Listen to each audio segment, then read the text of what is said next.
നമസ്കാരം. മലയാളി വാർത്തയിലേക്ക് സ്വാഗതം. നിയമസഭാ തെരഞ്ഞെടുപ്പിനുള്ള നാമനിർദ്ദേശ പത്രികയുടെ സൂക്ഷ്മ പരിശോധന ഇന്ന്.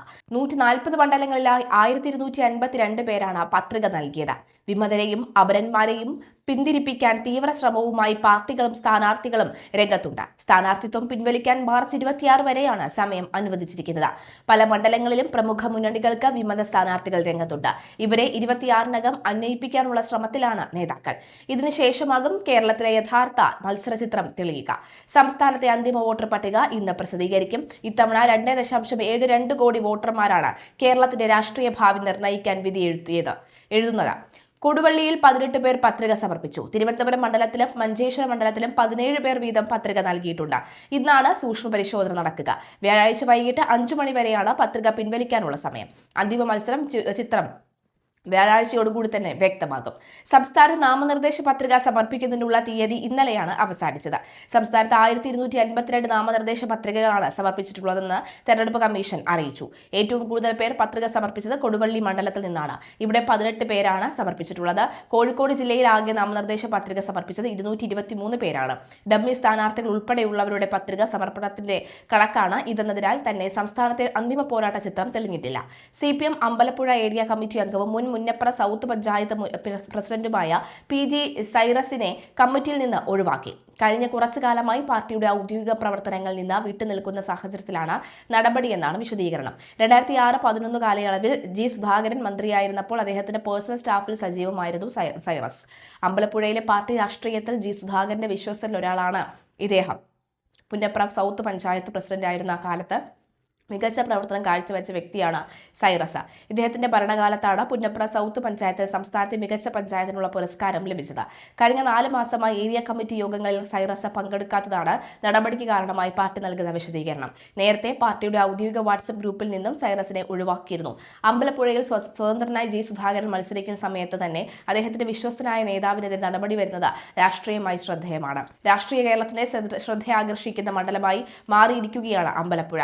CPM നിന്നുള്ള G സുധാകരന്റെ പടിയിറക്കമാണ് അമ്പലപ്പുഴയെ ശ്രദ്ധേയകേന്ദ്രമാക്കി മാറ്റിയിരിക്കുന്നത്. സ്വതന്ത്ര സ്ഥാനാർത്ഥിയായി മത്സരിക്കുന്ന G സുധാകരന് UDF പിന്തുണ പ്രഖ്യാപിച്ചത് കേരള രാഷ്ട്രീയത്തിലെ ചൂടുള്ള ചർച്ചയായി അമ്പലപ്പുഴയെ മാറ്റിയിരിക്കുന്നു. ഇടതുപക്ഷത്തിന്റെ ഉരുക്കുകോട്ട. CPMന്റെ കോട്ടയായ ആലപ്പുഴ ജില്ലയിലെ സുപ്രധാന മണ്ഡലമാണ് അമ്പലപ്പുഴ. അമ്പലപ്പുഴ താലൂക്കിൽ ആലപ്പുഴ മുനിസിപ്പാലിറ്റിയുടെ 20 മുതൽ 44 വരെ വാർഡുകളും അമ്പലപ്പുഴ വടക്ക്, അമ്പലപ്പുഴ തെക്ക്, പുന്നപ്ര തെക്ക്, പുന്നപ്ര വടക്ക്, പുറക്കാട് എന്നീ പഞ്ചായത്തുകൾ ചേർന്ന ഒരു മണ്ഡലമാണ് അമ്പലപ്പുഴ നിയോജക മണ്ഡലം. കേരളത്തിന്റെ നെല്ലറയായി കണക്കാക്കപ്പെടുന്ന കുട്ടനാടിന്റെ ഹൃദയഭാഗത്താണ് അമ്പലപ്പുഴ സ്ഥിതി ചെയ്യുന്നത്. ഇടതുപക്ഷത്തിന്റെ ഉറച്ച കോട്ടയാണ് അമ്പലപ്പുഴയെ രാഷ്ട്രീയ കേരളം അടയാളപ്പെടുത്തിയിരിക്കുന്നത്.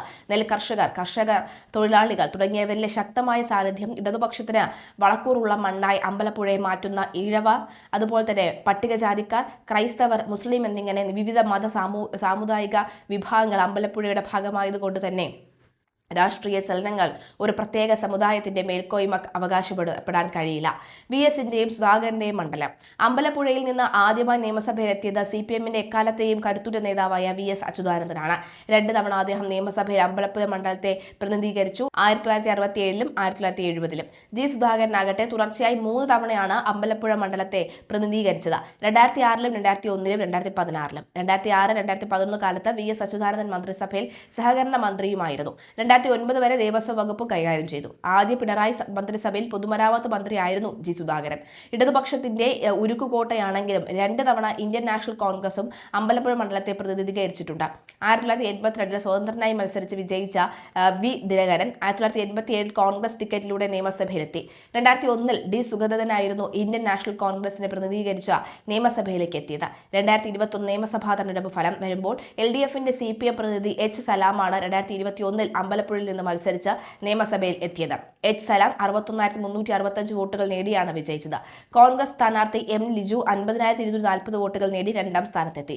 H സലാമിന്റെ ഭൂരിപക്ഷം 11,125 വോട്ടുകളായിരുന്നു. BJP പ്രതിനിധി അനൂപ് ആന്റണി ജോസഫ് 3ാം സ്ഥാനത്ത് എത്തി. പ്രായപരിധിയും പരസ്യശാസനയും. CPM-ൽ നിയമസഭയിലേക്ക് മത്സരിക്കുന്നതിനും പാർട്ടി ചുമതലകൾ വഹിക്കുന്നതിനും ടേം വ്യവസ്ഥയും പ്രായപരിധിയും മാനദണ്ഡമായപ്പോഴാണ് G. സുധാകരന് 2021-ൽ സീറ്റില്ലാതെ പോയത്. CPM ജില്ലാ സെക്രട്ടറി ആയിരുന്ന H. സലാം G. സുധാകരന് പകരം CPM-ന് വേണ്ടി അമ്പലപ്പുഴയെ പ്രതിനിധീകരിക്കുകയാണ് ചെയ്തത്. അമ്പലപ്പുഴയിൽ H. സലാം വിജയിച്ചെങ്കിലും തെരഞ്ഞെടുപ്പ് പ്രവർത്തനത്തിൽ വീഴ്ച വരുത്തിയെന്ന പാർട്ടി കമ്മിറ്റിയുടെ റിപ്പോർട്ട് അടിസ്ഥാനത്തിൽ G. സുധാകരനെ പരസ്യമായി ശാസിച്ചിരുന്നു. തെരഞ്ഞെടുപ്പിൽ G. സുധാകരൻ നിഷേധ സമീപനമെടുത്തുവെന്നായിരുന്നു സെക്രട്ടേറിയറ്റ് അംഗങ്ങളായ എളമരം കരീം, K. ജെ. ജോ തോമസ് ഉൾപ്പെടെയുള്ള അന്വേഷണ കമ്മിറ്റി കണ്ടെത്തിയത്.